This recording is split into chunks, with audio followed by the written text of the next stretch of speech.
Hello everyone. आज का हमारा टॉपिक है computer memory and storage. Computer अपनी इंफॉर्मेशन और डेटा सब अपनी मेमोरी में सेव करता है। जिस तरह ह्यूमन अपनी चीज़ों को, अपनी इंफॉर्मेशन को अपनी मेमोरी में स्टोर करके रखते हैं, वैसे ही कंप्यूटर में हमारा जितना भी डेटा और इंफॉर्मेशन स्टोर किया जाता है कंप्यूटर की मेमोरी में। कंप्यूटर में हम टू टाइप्स की मेमोरीज यूज़ करते हैं, एक प्राइमरी मेमोरी और एक सेकेंडरी मेमोरी। प्राइमरी मेमोरी हमारी मेन मेमोरी होती है जो डेटा और इन्फॉर्मेशन को बाइनरी फॉर्मेट यानी 0 और 1 के फॉर्म में स्टोर करती है। और ये प्राइमरी मेमोरी वॉलेटाइल और नॉन वॉलेटाइल दोनों तरह के होते हैं। ये मेन सर्किट बोर्ड में सीपीयू के बहुत करीब होते हैं, लगे होते हैं, इसलिए इसकी स्पीड बहुत ज़्यादा होती है। प्राइमरी मेमोरी को इंटरनल मेमोरी भी कहा जाता है। ये आमतौर पर सेमीकंडक्टर मटेरियल से बने होते हैं, इसलिए महंगे होते हैं और बिना प्राइमरी मेमोरी के हम कंप्यूटर में वर्क नहीं कर सकते। प्राइमरी मेमोरी टू टाइप्स के होते हैं, रैम और रोम।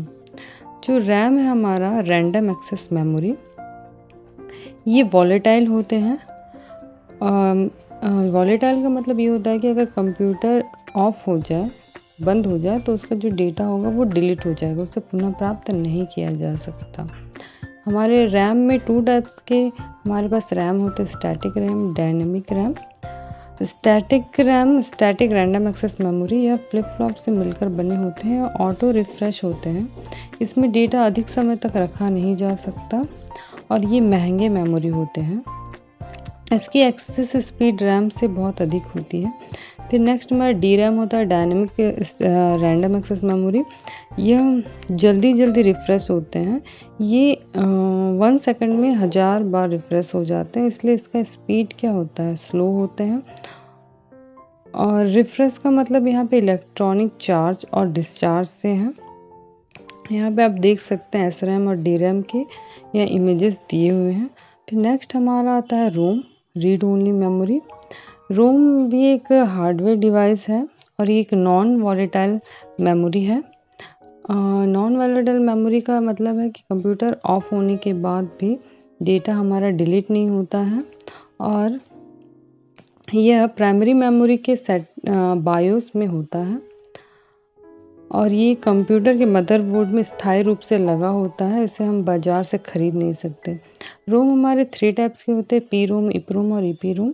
पी रोम हमारे होते हैं प्रोग्रामेबल रीड ओनली मेमोरी। इसमें अगर प्रोग्राम में कोई एरर हो तो उसे हम सुधार नहीं सकते, हमें वैसा ही उसे यूज़ करना होगा।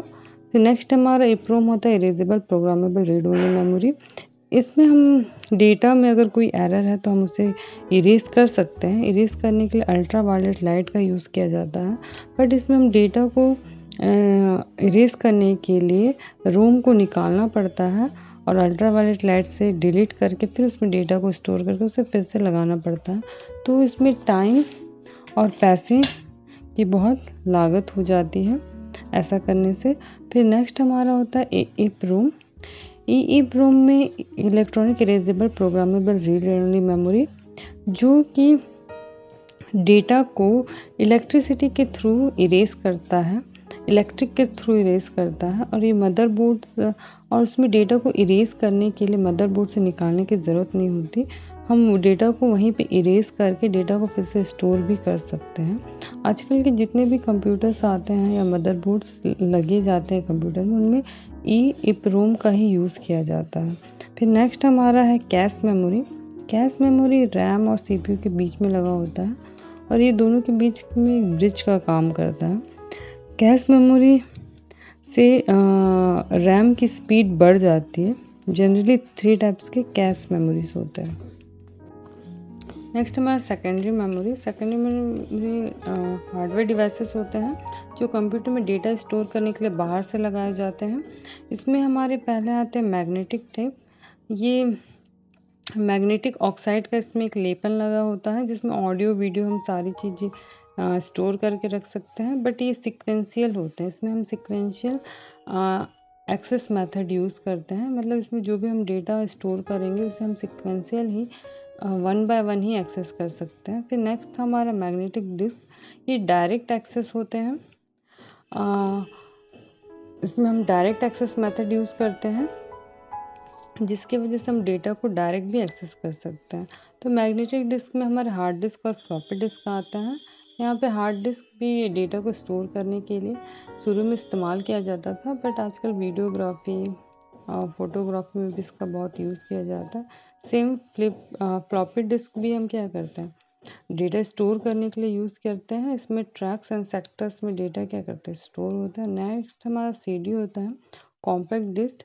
ये भी डिजिटल ऑडियो रिकॉर्डिंग और वीडियोस मूवीज़ के लिए यूज़ किया जाता है, वीडियोस अपलोड करने के लिए, अपने डेटा को स्टोर करने के लिए। इसमें हम डेटा 600 MB to 700 MB तक डेटा स्टोर कर सकते हैं।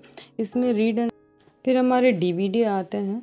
डीवीडी की कैपेसिटी बहुत ज़्यादा होती है, storage capacity 4.7 GB to 8 GB तक होती है। उसके बाद हमारे ब्लू रे डिस्क आती है, जिसकी कैपेसिटी 25 GB to 50 GB होती है। इसमें डबल लेयर डिस्क और सिंगल लेयर डिस्क आते हैं। फिर हमारी होती है वर्चुअल मेमोरी, जो टेम्परेरी होती है, सीपीयू की स्पीड बढ़ाने के लिए काम करती है। ये मेमोरी मेन मेमोरी की कैपेसिटी को बढ़ाती है।